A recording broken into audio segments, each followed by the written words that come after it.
Hey guys, and welcome back to the channel. So today I am going to be on a hunt to look for some spice jars. I'm here outside of World Market and Bed Bath & Beyond to see what they have. I really want to organize my spice cabinet. Right now it's a mess. We got spices everywhere, spices spilling out. The bottles for the spices are overflowing in the cabinet, and it just looks really disorganized. And so we're going to see what jars we can find in here to go ahead and consolidate some spices and organize them up. And so let's go ahead and get to it, get in these stores and see what we can find.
Okay guys, I'm finally back from the store. I did get the round spice jars from World Market that you see here in the brown cardboard.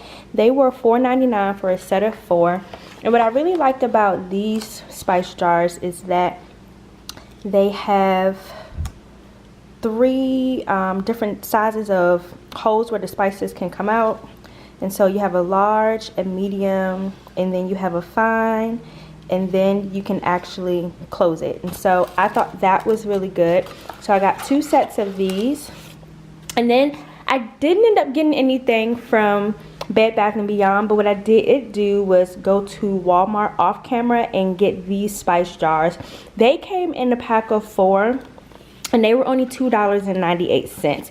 And so they are like the not glass, but more so acrylic, and they do have the chrome like tops on it, even though I do believe that these are plastic. So I'm going to go ahead and open these up so that you can see the inside of these.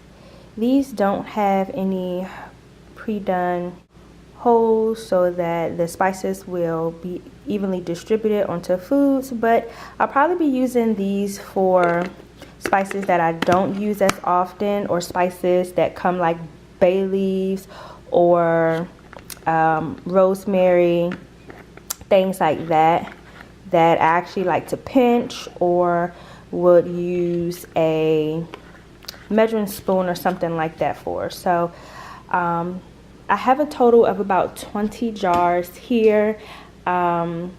I didn't do an inventory of how many jars I would be needing, but I figured I'll just start with 20 and then move from there. Over here, I've already taken out some of the spices from my spice cabinets and kind of gathered them together. And then here, I'll show you kind of what's left in there. Some of these are sauces and condiments that I'll just be organizing probably at a later time, so I'll keep them on the second shelf right there, but the bottom shelf is what I'm going to be organizing. And once I get these into the spice jars that I just bought, I was actually thinking of going ahead and transferring them into a drawer that I have right here. And I just have a bunch of knickknacks in this drawer, nothing of importance. And so I'm going to see, I think that might be the most or the best way to go ahead and store these jars, so that I'm able to actually label everything and see everything. So I'm just going to go ahead and record how I transfer these spices into the new jars, and then I'll show you guys the final outcome. So I'm going to first start with cleaning out the spice jars with some Windex. I chose to clean these jars with Windex because it's an alcohol-based product, and I wanted to make sure that I didn't have any liquid in the spice jars when transferring the spices. Also pulled out my label maker, just showing you guys how I made the labels for my spice jars. And in the process of doing this, I decided that I was going to transfer the spice jars from the cabinet to a drawer, and so that's why you see me placing the labels on the side of the jars and not on the tops.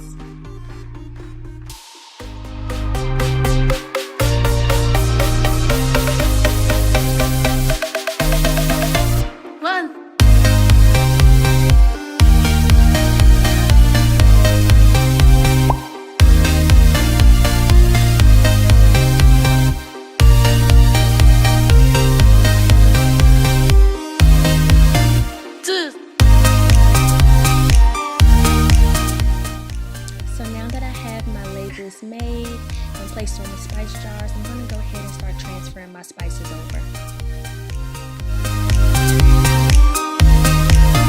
3.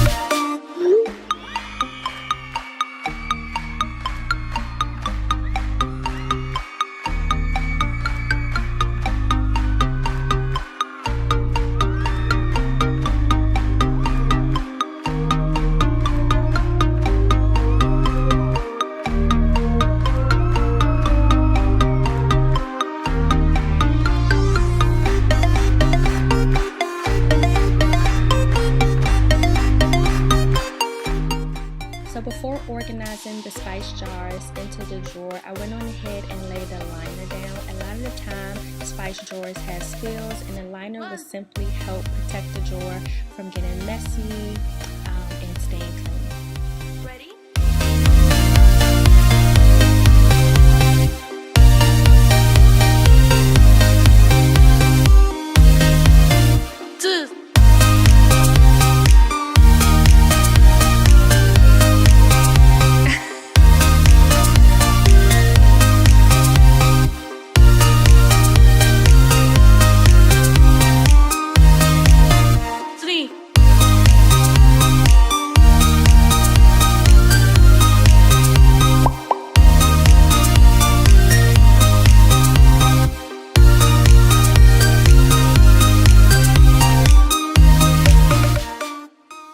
So here's the finished product. I hope that you enjoyed this video as much as I did, and I hope you were able to gain some tips in organizing your spice rack. Please don't forget to like, comment, and subscribe, and I'll see you on my next one.